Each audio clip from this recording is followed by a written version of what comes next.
There are two types of bladder cancers, urothelial and non-urothelial types. The urothelium is a special type of transitional cell epithelium that forms a stretchy, protective barrier in the bladder. The majority of primary bladder tumors are urothelial cell carcinomas, also known as transitional cell carcinomas, that obviously originate from the urothelium. Somewhat confusingly, non-urothelial tumors like squamous cell carcinomas and adenocarcinomas also often arise from the urothelium layer, but are distinguished by the way that their cells differentiate. For example, the normal bladder surface isn't normally lined with squamous epithelium, yet the cells in the urothelium can change shape and take on a flat, pancake-like appearance of squamous cells. This non-cancerous change is called squamous cell metaplasia. If these cells start to grow unchecked, they can turn into squamous cell carcinoma. These tumors typically pop up in multiple locations and show extensive keratinization, which is where the cytoplasm of the cells is filled with keratin, the same tough material in hair and nails. Squamous cell carcinomas typically arise in response to chronic irritation, like from recurrent urinary tract infections and long-standing kidney stones. Another cause, common in some parts of the world, is an infection with schistosoma hematobium, a type of flatworm. In this infection, the infective larvae linger in the water and then burrow into human skin when given the opportunity. Then they travel to the liver and mature into adult flukes.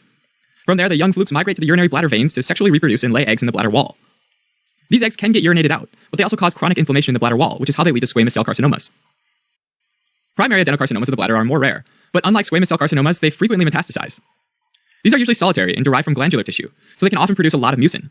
Adenocarcinomas are the main form of bladder tumors in patients with bladder exstrophy, which is where the bladder protrudes through a birth defect in the abdominal wall and partially or completely sits outside of the body. Adenocarcinomas can also develop in response to schistosoma hematobium infections.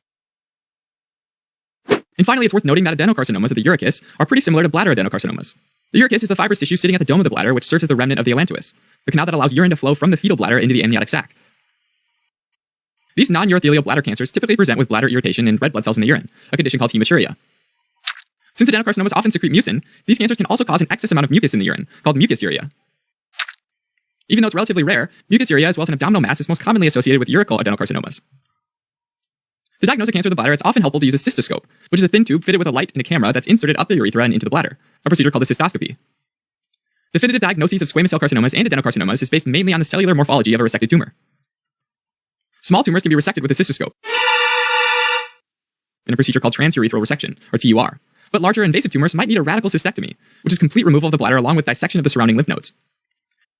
With urachal adenocarcinomas, the bladder dome, urachal ligament, and umbilicus are all generally removed. Alright, as a quick recap. Non-urothelial bladder cancers are a small subset of bladder cancers that confusingly often arise from the urothelium. Squamous cell carcinomas are made completely of squamous cells, while adenocarcinomas are composed completely of glandular cells. These cancers often arise due to chronic inflammation of the bladder, especially from schistosoma hematobium infection.